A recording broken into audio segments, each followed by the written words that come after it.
recording is on again. So, seventh exercise, which is a semiconductors exercise.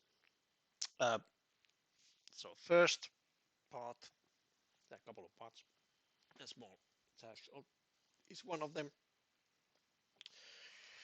So basically, there's a half-wave rectifier, as told on the beginning of the lecture material, and a little bit of explanation how it works. So the diode is forward whenever this input voltage is higher than the output voltage, and basically it charges the capacitor right here and also provides some current to the load if the diode is on forward. When it's on reverse direction, basically then that charge bank C1 works as a battery and gives the energy to your load. Same as in mobile phones, for example, you charge it overnight, then daytime it releases the power from battery, and yeah, battery voltage goes down, and then you recharge it again, and so on. But this is just higher frequency. Okay, so basically what you need to do is you do the following circuit in Tinkercad circuits. So you do the schematic 1.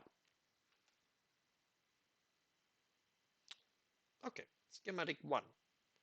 You have a diode, a capacitor, and R load. That is connection in a common ground. Your R load is your own R load or SSS ohms, and on diode and Tinkercad use there is a diode. Let's see, diode. I think it's. Let's see, let me find it. Diode. Use the diode, not the Zener diode, but the diode. And then input signal source is a function generator. Function generator somewhere there. Whoops. Function generator at that one as a signal source. And amplitude is given, frequency is given, so 50 hertz, same as in outlet. Amplitude 10 volts, which is in peak to peak in Tinkercad. For good reason, they have this, but quite limited. So it basically it means 5-volt amplitude, which means about 3-volt RMS or 3 volts VAC. Zero offset function is sinusoid function. It's that Juho is also teaching there. For starters, the first initial value for the C1 is 10 microfarads, just to start with something. And then you will connect oscilloscopes. So the U in actually have the connection from function generator. Then you put two the oscilloscope here. One is which is measuring this input voltage, and another one measuring the output voltage. And there you actually should see on the input, you should see something like that blue line here, and then on that output you should see something like that orange line here. And basically then you start increasing the capacitor value from 10 microfarads so that you will get output voltage higher than 2 volts. So it doesn't drop below 2 volts. So the expected waveform looks something like this. Depending on your resistor value, basically you get a little bit different looking. And yeah, so 2 volts minimum at output. What is your uh, capacitor value? Good, gives you 2 points. Next, we will go and measure the current on with the oscilloscope. And a common method from the first lecture is actually to measure the current by measuring the voltage over a known small resistor, which is called the shunt resistor. And this is again, Juho has all kinds of stuff on his lab. And this is a cheap multimeter which has the current of the terminal here. And there's that's not copper wire, it's bronze wire, probably around 0.01 ohms or something like that. Say 1 milliohm to 10 milliohm resistor made out of one thick wire. That is basically the shunt resistor, which is used on this device. It's used to actually measure currents up to 10 amps. So maximum 10 amps can be measured. Yeah, low resistance, it's just a wire. So on the previous, if you want to measure the current, how this capacitor is, you is showing the same thing. Capacitor flowing through the current flowing through. Sorry, this is so funny. Oh, now I should use the Juho's voice here. Okay, sorry about that. So that part. Let's have some fun for Juho too. So basically, you can connect, for example, a 1 ohm shunt resistor. Why 1 ohm? Compared to your other resistances on that circuit, this is a small value. Your SSS value is something like 100 to 1000 ohms. This is less than 1%. So for the first principle of measuring, try to affect as little as possible to the circuit what you are measuring. And when you are measuring current, use a small shunt resistor compared to other resistor values. Makes sense, right? And then actually you're measuring that voltage using third oscilloscope. So that's the connections. You still have the previous connections, function generator here. Then you have the oscilloscope 1 here. You have another oscilloscope here. Of this R load here, or actually on the output pin. Then you add the shunt resistor between this capacitor and ground and measure the voltage across it. And then we have questions. You know the resistor value, 1 ohm, and you measure the voltage using oscilloscope.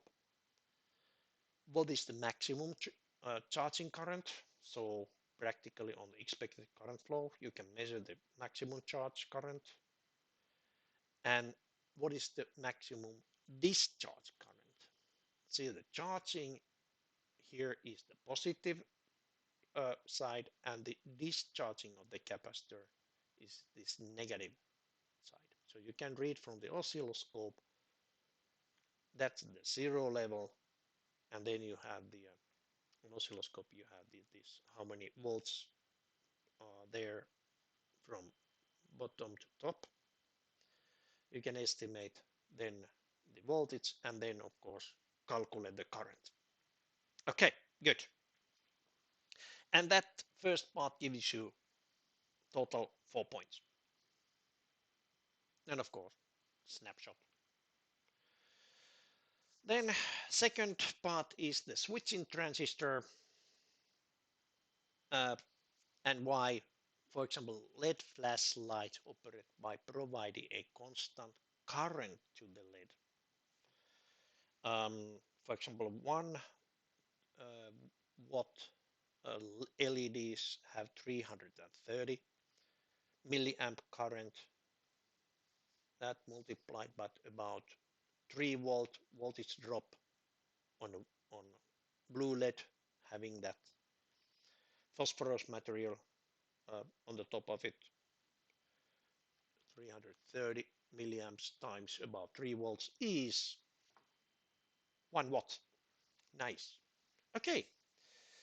So flashlights actually have just a switching circuit and a microcontroller. Well, or a logical controller there. The cheapest ones, they don't have much of electronics at all. Very cheap electronics. And then they are sold for, say, tens of euros. But anyways, it's not your fault. Not mine either. So this basically, what you're doing here could be applied to drive an LED with some extra components, meaning practically low pass current filtering to prevent burning the LED with this overcurrent peaks. But anyways, other things what can be driven by the current, the kind of average current, any resistive load, DC motors, light bulbs, high power LEDs, loudspeakers. In this example, use Tinkercad light bulb. So that's a quite decent load, generic load. VCC power here. Use the power supply and start with 10 volts VCC, or was it more than that? But anyways, start with the 10 volts there just for fun. And then what you need is a power N MOSFET designed to withstand the maximum peak power, meaning the PMOS, and that too, kind of the bigger one is the power MOSFET. RG 10 kilo ohms, for example. And then, okay, what else? You need shunt resistor to convert current into voltage signal. Okay, some text there. 1 ohms again. Then we have some resistor, capacitor, inductor here. And I will show you now this picture, so I'm not too much watching what Juho is doing there. So that's the circuit. Okay, I agree. It's basically quite a lot of components here. VCC from the power supply, generic power supply. Start with the 10 volts voltage. Load, R load, is the light bulb. PWM input. From Arduino, any pin that can give you a PWM signal. So basically with the PWM, you can control how big is the duty cycle or the current flowing through the load. So with the light bulb, it's a controlling the how bright the light is. RG 10 kilo ohms just for fun. Not really to protect circuit. It's a good idea to actually also simulate those. Although in simulation environment you don't necessarily need those since there will be no smoke coming out. Then there's N MOSFET. In this case, it's the NMOS of the power type, the bigger, which does not have the base marked, but it's basically gate source voltage which turns the system on or the switch on. Then you have the shunt resistor to measure the current flow through that load. So whenever you turn on the switch, then current flows to the load, but it also same current flows through the RSH shunt resistor, and that's the resistor where you can actually use to measure the current. But because it's only on and off, and the analog to digital conversion takes a little bit more, it takes time. We are not using this to read it from Arduino. You can plug your oscilloscope actually here to check what is the peak current. It should be the same as the on current, so the peak current should remain the same. However, this circuitry here, R, L, and C, this is a second order low pass filter. Without that L, it would be RC low pass filter. So practically taking out some of that fluctuation of this switching voltage here. In addition to that, there is also the inductor, which adds another R. This works as a low pass filter for current flowing through that system. So it basically it adds another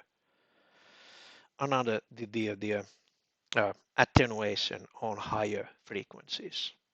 And I gave you directly those numbers to use there. But if you want to learn more about that analog filters, there's really nice PDF document on the internet. It's one of the state universities, United States. And look at the page 61, where this analog filter, low pass filter actually starts. So, but roughly this gives about 30 decibels with the attenuation at the PWM frequency. Okay, so then you can actually use this to monitor the average current flow. So this turns current to voltage signal. This one filters that one so that you have time to do the analog to digital conversion. Okay, so doing that connection correctly, connect Arduino PWM out to the MOSFET transistor gate, NMOS actually.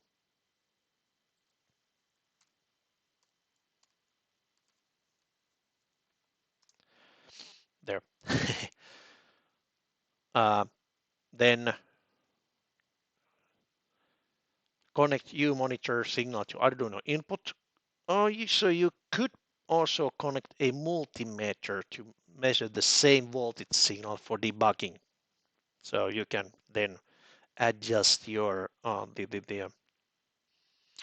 see that your A to D converter is actually doing as required.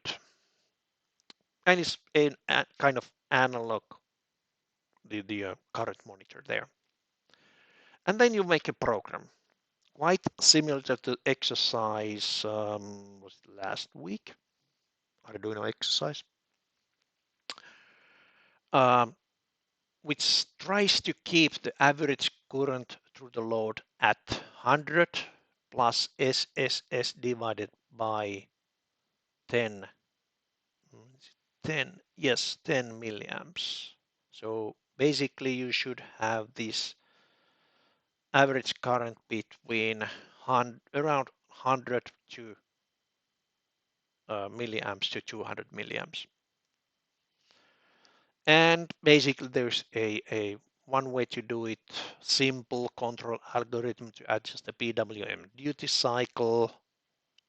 You measure the analog input count. If count is less than desired average current, then increase the duty cycle by 1. If it's more than the desired average current level, then decrease the PWM cycle. Very simple flow. And then basically you need a little bit of delay. So that basically the system has some time to stabilize before you do the next measurement. Okay, simple program. And if delay too short, you will see fluctuation. If it is too long, it takes forever to reach a desired current level. Anyways, so few parts, 2 points from calculating the corresponding ADC count, what you are reading as analog read value. What is the corresponds to your average load current set? Okay, calculate that one. Then we're doing some measurements here. Using R-load is the light bulb and VCC as in table. So you have this power supply, you can change this input voltage for the circuitry. Measure the PWM duty cycle with oscilloscope. Okay, measuring meaning here eyeballing. You can estimate what is the duty cycle around, say within, I would say within 5% accuracy, you should be able to do it. And then also mark the peak current. Let's see, what is the peak current?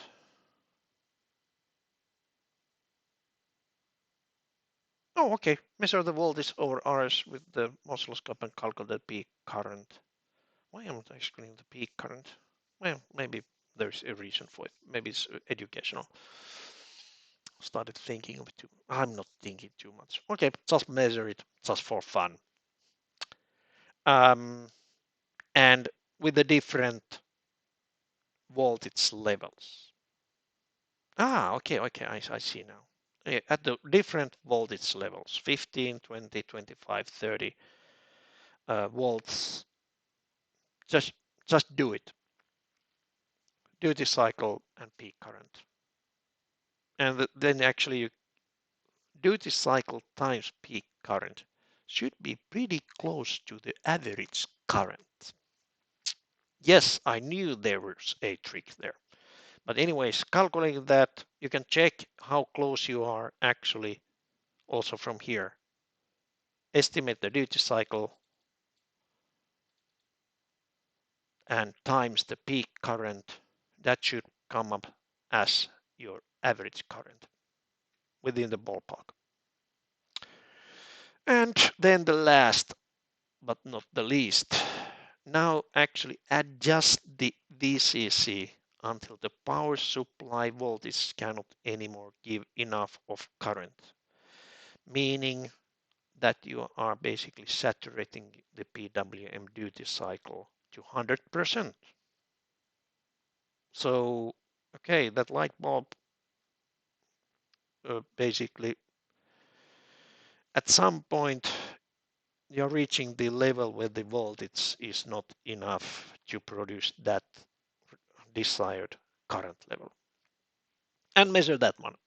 And return the exercise.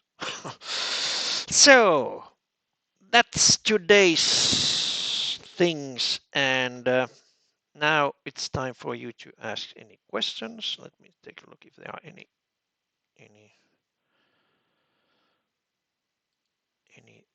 Yep. No questions. Any questions on the exercise?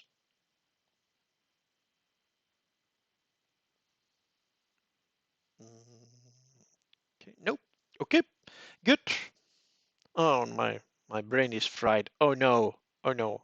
The smoke came out of it.